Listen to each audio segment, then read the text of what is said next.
On March 6, 2026, the city of Cyberjaya, located in the Sepang district, was hit by powerful squalls caused by a sudden intensification of a thunderstorm front over western Malaysia. The gusts were so strong that in some areas they knocked down trees, tore down light structures, and damaged building facades. According to local residents, the squall came suddenly. The sky darkened in a matter of minutes, followed by strong winds and rain. Some neighborhoods experienced power outages, and traffic was temporarily disrupted due to fallen branches and debris. Civil defense services and fire and rescue units quickly arrived at the scene.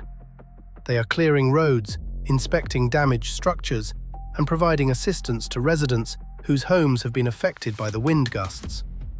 Meteorologists note that such squalls often occur during the transitional monsoon season, when warm, humid air collides with colder air masses.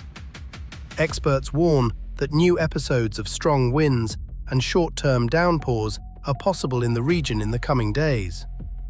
The situation remains under control, but authorities recommend that residents exercise caution and monitor weather forecast updates.